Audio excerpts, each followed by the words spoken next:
E aí, tudo certo? Hoje a gente vai mergulhar de cabeça num dos tópicos mais confusos e ao mesmo tempo fascinantes da tecnologia, as altcoins. E se preparem porque o que vamos ver aqui vai muito, mas muito além do que a maioria das pessoas pensa quando ouve a palavra cripto. Pois é, e aqui já começa o primeiro grande erro. Quando se fala em criptomoedas, é muito comum jogar tudo no mesmo saco, sabe? Mas a real é que o universo cripto se divide em duas categorias completamente diferentes. De um lado, o Bitcoin, e do outro, bom, todo o resto, as altcoins.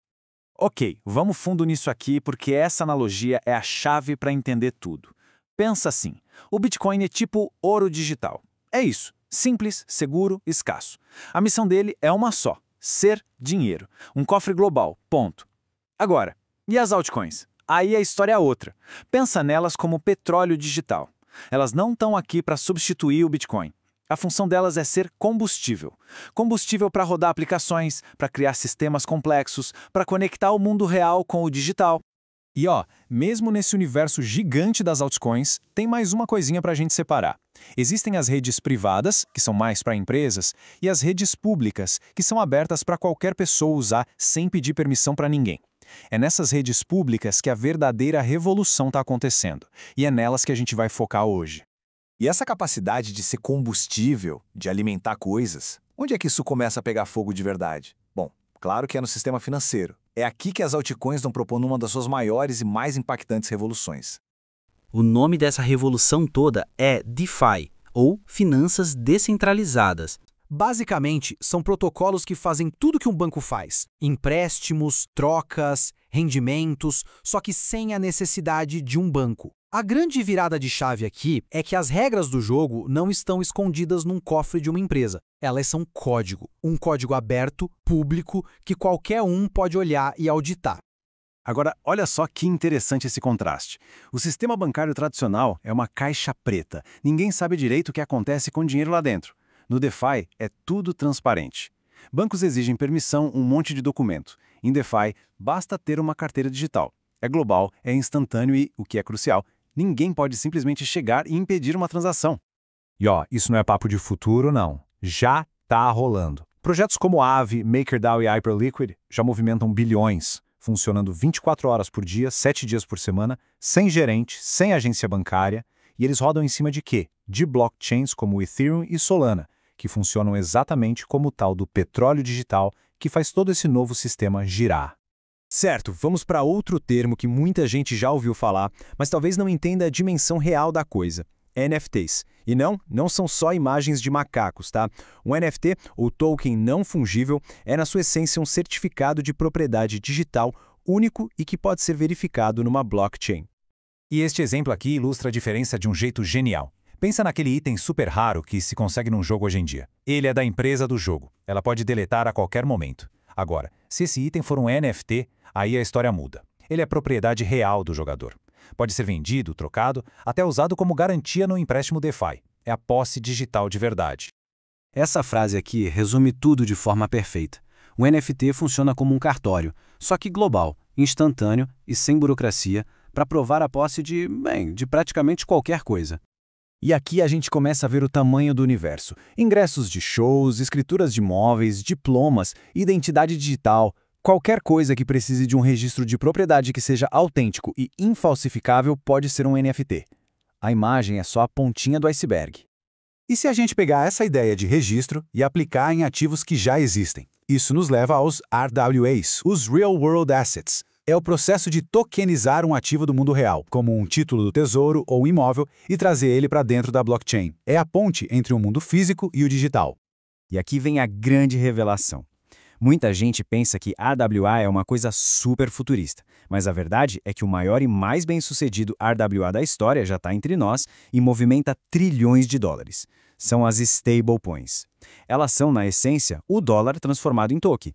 A lógica é a seguinte: para cada token de stablecoin que existe circulando por aí, existe um dólar de verdade guardado numa conta de banco. O resultado? Bom, pela primeira vez na história o dólar pode viajar na velocidade da internet, 24/7 cruzando fronteiras, sem precisar de nenhum intermediário. É por isso que as stablecoins se tornaram o combustível essencial que move o motor do DeFi e de praticamente toda a economia cripto.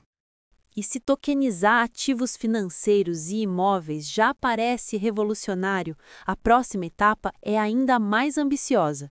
Porque as altcoins não estão só digitalizando o que já existe, elas estão começando a coordenar recursos físicos do mundo real de uma forma totalmente nova. E o nome disso é DePIN. Esse é um dos conceitos mais revolucionários e menos conhecidos. Pense em redes de blockchain que não gerenciam moedas, mas sim recursos físicos. Poder de computação, espaço de armazenamento, antenas de internet. Deixa essa ideia assentar por um momento. Redes onde pessoas comuns podem fornecer um recurso físico, como o poder de processamento da sua placa de vídeo, e ser recompensados diretamente, sem uma empresa gigante no meio para controlar tudo e ficar com a maior parte do lucro. E de novo, isso já está acontecendo. Render para poder de GPU, Filecoin para armazenamento, Helium para redes sem fio, são comunidades construindo e sendo donas da própria infraestrutura que usam. É um modelo econômico radicalmente novo. Seguindo essa lógica de propriedade, a gente chega nas redes sociais, ou SocialFi. Hoje, o perfil, os dados, a monetização, tudo pertence à plataforma. Na Web3, o perfil é um NFT de propriedade do usuário. Os dados são do usuário, e o valor gerado pode fluir diretamente para quem o cria, de forma resistente à censura. Pensa num Twitter que não pode te banir. É aí que entra o SocialFi. Hoje, quando a gente usa uma rede social, o nosso perfil, nossas postagens, nossos dados, nada disso é nosso. Tudo pertence à plataforma. No SocialFi, a lógica é invertida. O perfil é da pessoa, os dados são controlados por ela e o valor que ela gera com o conteúdo pode ir direto para o bolso dela. É uma inversão completa de poder. E sabe, essa ideia de ser dona dos próprios dados, ela é o gancho perfeito para a nossa segunda parte. Como a tecnologia blockchain está querendo redefinir o próprio conceito de identidade no mundo digital. Aqui, o conceito principal, a grande virada de chave, é a tal da identidade descentralizada, ou DID. Dá para pensar nela como um CPF da Web3. A grande mudança é poder provar coisas sobre si, tipo, eu sou maior de 18 anos, sem precisar entregar a foto da sua identidade para cada site que pede. É possível confirmar só o que é necessário e manter todo o resto privado. A privacidade vira regra, e não exceção. E como é que isso funcionaria na prática? Através de uma coisa chamada Soulbound Tokens, ou SBTs. Imagina que são como medalhas digitais que ninguém pode vender ou transferir. Você ganha uma quando se forma na faculdade, outra quando termina um curso importante. Com o tempo, essas medalhas vão construindo um currículo digital, um histórico verificável da sua reputação e das suas conquistas. E o mais importante, tudo isso fica sob o seu controle. Certo? Agora a gente vai entrar na parte em que o futuro fica bem estranho. Nível ficção científica mesmo. Vamos falar da fusão de duas tecnologias absurdas. As DAOs, que são essas novas organizações, com a inteligência artificial. Tá, mas o que é uma DAO? Pensa numa empresa, só que sem chefe, sem CEO, sem hierarquia. As regras do jogo estão todas escritas em código. O dinheiro da empresa fica num cofre digital que todo mundo pode fiscalizar. E as decisões importantes são tomadas em votação pela comunidade. É uma organização que, em tese, roda sozinha. Isso por si só já é fascinante, né?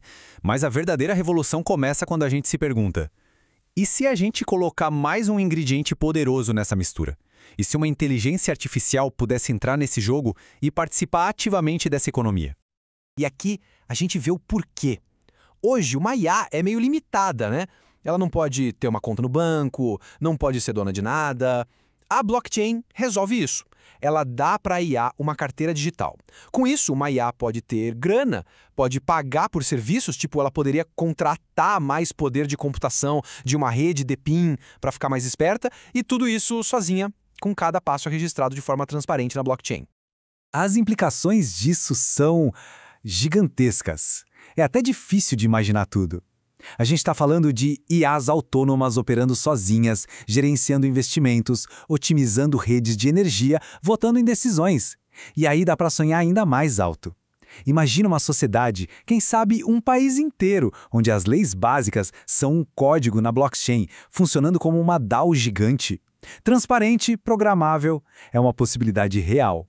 A promessa das altcoins é de um futuro revolucionário, né? Tudo descentralizado, aberto.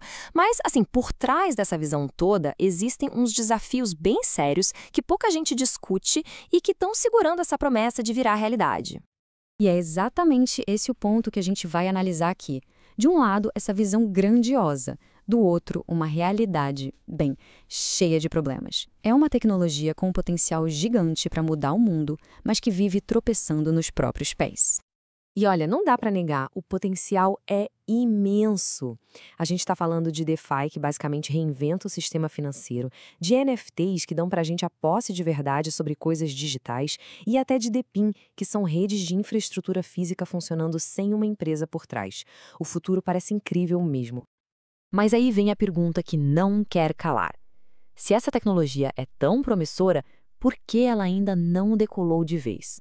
O que é que está realmente segurando essa revolução? Bom, vamos mergulhar fundo nisso agora. A primeira camada de problemas, vamos dizer assim, está dentro dos próprios projetos. São falhas de conceito, de economia, de usabilidade, coisas que minam a base de todo o ecossistema. Vamos começar com um conceito que é chave, tokenomics. Na teoria, o tokenomics é o motor econômico de um projeto. É o que define como um token gera e captura valor, sabe? Alinhando os interesses de todo mundo, dos desenvolvedores aos usuários. Só que, na prática, a história é bem diferente. A maioria dos modelos de tokenomics é bem fraca. Muitos tokens simplesmente não capturam o valor que o protocolo gera, não criam um fluxo de caixa de verdade e, por medo da regulação, não podem nem pagar dividendos para quem investe.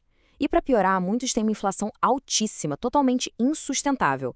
Então, o ponto crucial é que a base econômica de muitos projetos já nasce, assim, meio capenga. Outra grande promessa que a gente ouve muito são as DAOs, as organizações autônomas descentralizadas. A ideia de uma empresa sem chefe, governada pela comunidade. É fantástica, né? Mas a realidade é outra. A participação nas votações costuma ser baixíssima e, no fim do dia, quem tem mais tokens é quem manda em tudo. A tal da democracia acaba virando uma plutocracia. E para quem está chegando agora, a experiência é péssima, para ser sincero. Tem que criar carteira, guardar 12 palavras secretas como se a vida dependesse disso, transferir dinheiro com medo de perder tudo se errar um caractere do endereço, conectar num aplicativo, entender o que é taxa de gás. É um processo super complexo, perigoso e nada acessível para a maioria das pessoas. Ok, agora vamos avançar um pouco e ver como esses problemas pequenos se somam e criam rachaduras maiores que afetam não só um projeto ou outro, mas a segurança e estabilidade de todo esse ecossistema que deveria ser interligado. Descentralização é a palavra de ordem no mundo cripto, certo? Só que, na verdade, muitas das redes mais famosas por aí podem ser pausadas ou até ter transações revertidas por um grupinho de desenvolvedores ou validadores. Redes como a Solana já chegaram a ser desligadas por causa de bugs. Isso mostra que, em muitos casos, a descentralização é mais um ideal do que uma realidade. Para uma blockchain conversar com a outra, elas usam as famosas pontes. O problema? Essas pontes são o alvo número 1 dos hackers. Elas são o ponto central de falha. E os tokens wrap que elas criam, na verdade, dependem de uma entidade centralizada, o que acaba trazendo um risco sistêmico gigantesco para tudo. Agora vamos olhar para fora desse universo. Porque os problemas não são só internos, não. Eles também aparecem na hora que o mundo cripto tenta interagir com o mundo tradicional. As meme coins. Elas podem até ser divertidas para alguns, mas a verdade é que elas poluem o mercado com milhares de tokens que não servem para absolutamente nada, movidos só por especulação e hype de rede social. E isso ilustra um desafio enorme. Elas criam uma volatilidade absurda e acabam manchando a reputação do setor inteiro, o que afasta a gente séria que quer investir e construir coisas de verdade. E claro, tem a questão da regulação, ou melhor, a falta de uma regulação clara. Essa incerteza jurídica toda cria um ambiente super nebuloso. E aí as grandes empresas, aquelas que têm grana e gente talentosa para criar produtos realmente úteis, ficam com medo de inovar. Sem regras claras, o setor fica meio que patinando no mesmo lugar, sem conseguir dar o salto para ser adotado em massa. Com todo esse potencial e todos esses problemas, qual é o panorama geral? Para onde essa tecnologia está realmente indo? A melhor analogia é pensar na internet no ano 2000. Tinha muita promessa, muita tecnologia interessante, mas ainda não existia o aplicativo que fizesse o mundo inteiro depender dela. A infraestrutura estava sendo construída, mas o uso diário e indispensável ainda não tinha chegado. A internet explodiu de verdade com a combinação do smartphone, que colocou a rede no bolso de todo mundo, e aplicativos como as redes sociais, que deram um motivo para usá-la o tempo todo. Cripto ainda aguarda essa combinação de usabilidade perfeita e uma aplicação irresistível para atingir a adoção em massa. E isso nos leva a um paradoxo fascinante. A alma de cripto nasceu para fugir de governos e regulações. Mas, ironicamente, talvez seja justamente a clareza regulatória que falta para destravar a inovação, atrair capital sério e levar o setor para o próximo nível. O que o setor rejeita pode ser o que ele mais precisa. Essa tensão cria uma divisão filosófica. De um lado, o caminho que busca integração, regulação e produtos para o mercado de massa. Do outro, o caminho cypherpunk, que prioriza a privacidade e a resistência à censura acima de tudo, com projetos como Monero e Zcash. Isso nos deixa com a pergunta final, uma reflexão que vai definir o futuro de toda essa tecnologia. A busca pela descentralização é um movimento em direção à liberdade e à transparência, ou é uma ferramenta para operar nas sombras? A resposta a essa pergunta não é simples, e é nela que reside o destino das altcoins. Obrigado por nos acompanhar.